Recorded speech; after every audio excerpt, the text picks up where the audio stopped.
Okay, I'm back with Nikita here at User Group Summit. Nikita, what do you do at Microsoft?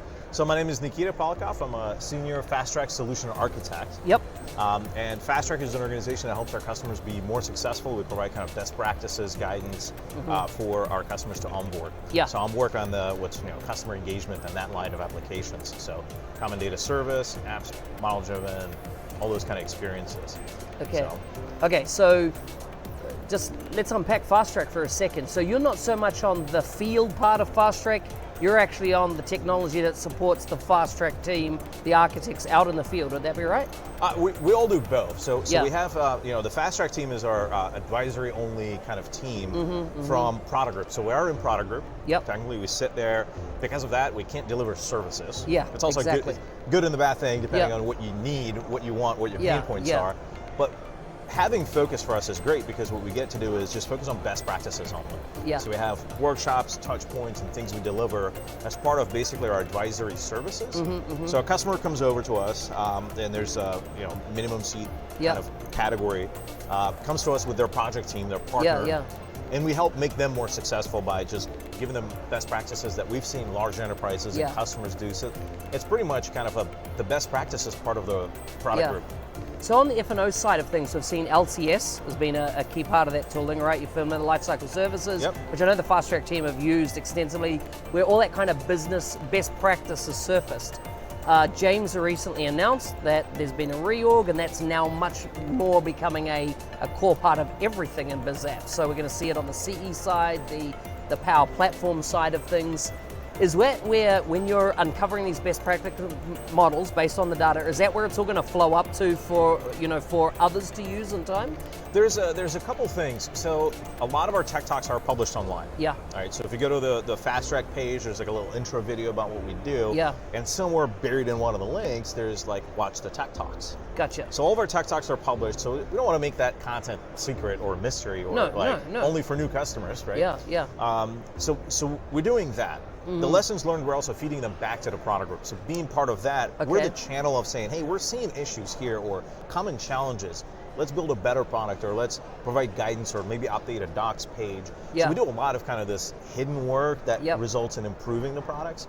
So me being on a customer engagement side, right, LCS is a little new to us. The place where we see and use that today is the our on-prem to online migration service. Right. So you go through that to, it's basically an online restore service. We don't help upgrade your code.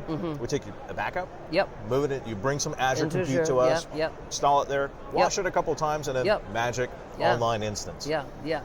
If only it was magic, because I know there is a bit of work behind the scenes there. The magic is how we take your database and attach it to basically online print. Now, if you got code from 7 years ago that's been deprecated, kind of been working for a while, but now you're going to get to the point where you do really need to go address it and fix it. And that's kind of what we actually... In that case, it's really more of a migration process, right, than an upgrade as such, right? You're going to say, okay, let's extract out your data, let's put the new platform in place, and let's migrate your data in and refresh the code so it works with the new, rather than, are you still of the, let's say someone's on CRM 4 on-prem, right? And the old process used to be you'd have to upgrade to 2011, apply the patches, then that would take you to 13, 15, all the way through until you got to a point that you can, and you do that in Azure with VMs and things like that. Is that a quicker process now? Are you, making that jump from whether it's a 2011, 13, 15 on-prem, or even, an on-prem environment right now that's on 365 but on-prem version? What is that? 8? Is it 9 now on-prem still? I think that's as far as upgrade. There is a 9 on-prem. I think we started CRM 2011.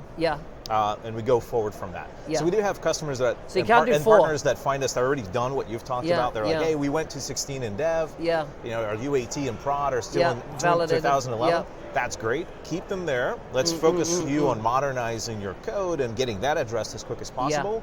And hopefully actually getting them to take advantage of unified interface. At this point, you're going from online, might as well bundle that. Because the change management for end users is going to be once, one more time. Exactly. Exactly.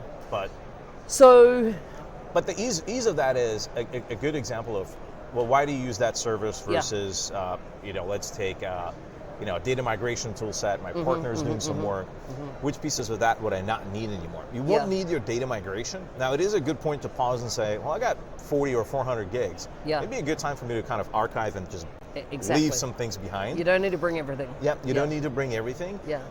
The beauty of our kind of the online restore process, as I call it, and that's not even officially how we call it, the online to on-premise migration, is that you get as is. So you got your audit data, you got all your activities, the timestamps are exactly the same. It's the same database. Yep. We basically upgrade it magically. So that's the benefit of that.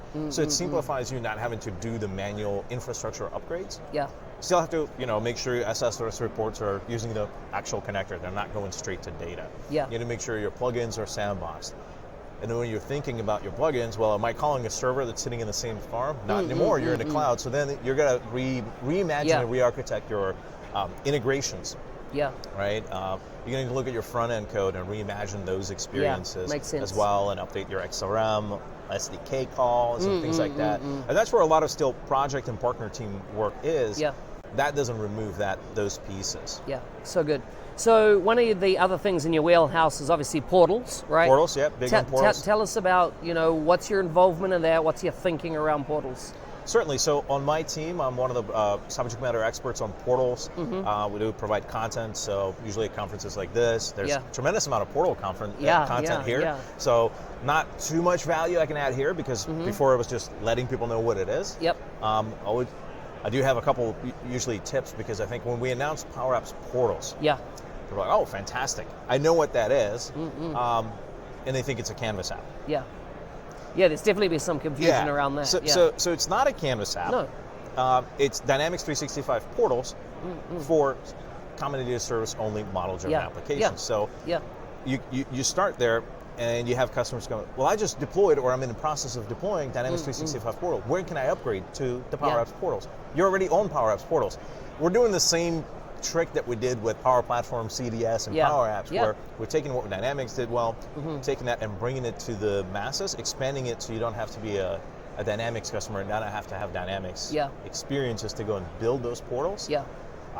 But my role, frankly, in my team is, when we see globally, it's a global team, escalations, we got a few experts spread out around the world, is we see systematic issues, same thing. We turn around to the product engineering side and say, hey, we're seeing this issue. Let's address that and help figure out a better solution. So we kind of silently help improve based on customer feedback that we see. And then where there's an educational opportunity, like the 2 tidbits I just pointed out, we go and say, we should do better. So let's update the docs. Let's maybe have a blog post. When we go to conferences, let's take an opportunity to speak on that. Yeah. And I engage everybody from one commercial partner and go speak to their audience. Go user group summit. If I can get a streaming webcast, if I can go talk at a local chapter, getting that message out there. So good. So good. So we've seen massive adoption of Power App portals, right? I think it's blowing everybody's expectation, people jumping on. And it's really V1 of the Power App portals, although we're building on massive, legacy history, even back to, Shan MacArthur's ADX product back in the day. What are the things that what is your goal over the next 12 months of things that you would like to see surface by, in portal specifically, by the end of this FY? Well, I can't speak to the PM guidance, right? We're going to leave that to guys like Dilip Singh. I've had Dilip on, so we've had a good chat about that. What I feel like is community sharing, right? Because when you have Power Apps portals and you're coming in as a Power Apps customer, you're going to come in and you're going to have your common data service, your environment that has that, because it is, it's a common data service portal. Yeah, right? Totally. You take your model-driven experience and remix it with this portal technology, and you get that. You only get the starter template. Yeah. So you don't have any other templates like that says, when you go to a Power App, model-driven or Canvas, you got all these starter templates pre-built for other workloads. So be curious to see how, partners, customers, community start bringing out and saying, here's my, citizen, here's my widget, specific to a use case, and start talking about the Power App experiences in the industry and the customer, like actual examples of, here's my event registration app that we have as a sample. Well, where's the event registration portal? Things like that. Now, some of those things are like, well, marketing has an event portal that's a premium SKU, right? That's some of the pre-built, get you going faster. Yep. But seeing those kind of apps, I see that's what I'm going to expect to see in the next 6 to 12 months as the community starts bringing out saying, here's my Power Apps portal that's specific to citizen and government engagement. Here's my Power Apps portal for whatever else I'm doing, and here's how I'm engaging. So kind of more of that sharing and growing.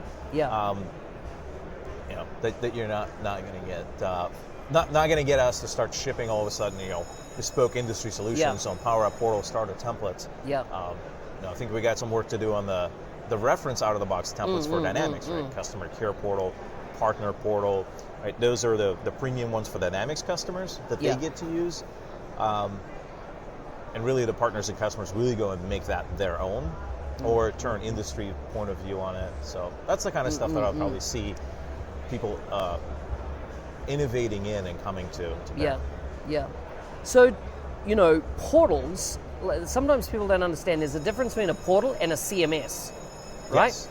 A content management system is designed for things like websites. You're going to create a marketing website, etc. Yes, you might have the landing page as part of a portal, as part of that story, or the ability for your customers to log in. But I sometimes see people thinking, oh wow, this is going to be our, this is a WordPress replacement.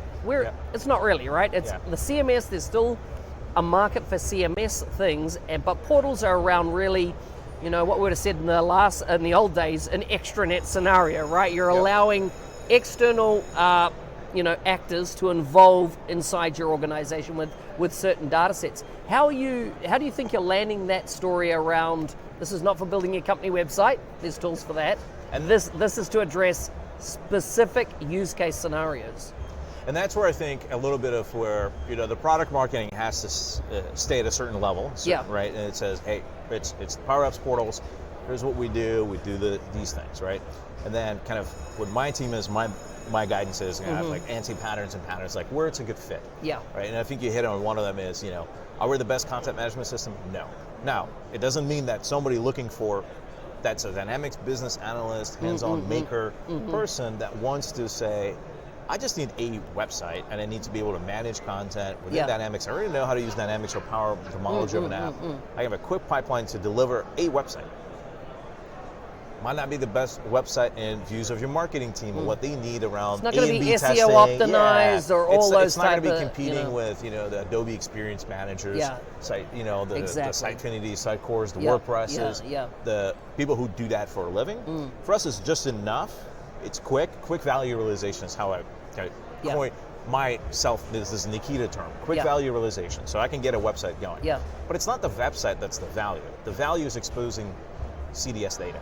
Right, either from Dynamics or CDS. Correct. So quick value realization of I don't need to go explain to my bespoke website application developers how to talk to the API, build them an API front end, because I don't really want to maybe have them touch O data. I'm going to filter that because we know what we know. They don't know what they know. We give them the O data. They might not do the things we'd like them to do. So the investment there, the pro dev investment to get your common data service apps, to that might not be there. And if you think about a containerized experience like case management, or you need somebody to go in and look at your custom entities and surface that, build a little security model and surface the CDS data and allow somebody to interact and realize value of the same data you're looking at, either sales, customer service, or whatever your widget scenario is with Power Apps.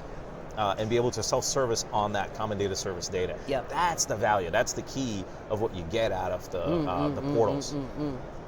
So I know the other area that you work in is around unified interface. The announcement is quite clear that the classic or the web UI that we've experienced up to now is 3 months into next year. I think it's gone. About March, April timeframe. I think it's October 2020 is the official off. Yep. So, it's off. So, what's your focus in this area of, what are you specifically working on? Certainly. So our focus in FastTrack, we have a lot of V teams and specialists. Like I'm really good at portals, and I'm really passionate about unified interface. So we have a whole V team working with engineering, really big effort on kind of the V team. They're working on unified interface migration playbook. So we help co-author the playbook all together. Had engineering review it and things like that. So is that internal or external facing that playbook? It is external. So the good news about that is... So it's on docs? It's Microsoft Docs? It's on Docs, Okay. and in fact, you go to our, and we'll probably can give you some links to the show notes. Yeah. There's when you go to the Dynamics 365 forums in the community off of the Microsoft website. Yeah, we know it. Yeah. There'll be a subsection for Unified Interface community. Yeah. Inside of that community is a forum that we help moderate, and people are asking questions. And then that's where the links to the playbook are. Fully public, and it's PowerPoint. Yeah. How many times you go somewhere it's like a PDF? Yeah. The awesome thing is there's in a lot of those PowerPoints there's animations. Brilliant. So if you're like, what's a reference panel, what's a record set navigator in Unified Interface? When you're looking at the playbook, you get the actual PowerPoint. I like it. The animations are there. Yeah. But that playbook really helps explain to customer why. Yeah. Why is Microsoft doing this? Why is this happening to me? I'm upset.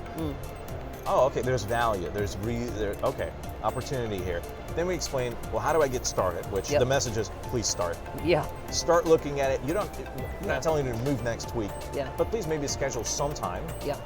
To start updating that. So we give you a quick way to either flip the switch on one of your sandbox instances to see it fully in Unified Interface. Or we give you an opportunity to take a parallel application. Take your default app, convert, make a copy of it alongside of it within that same environment.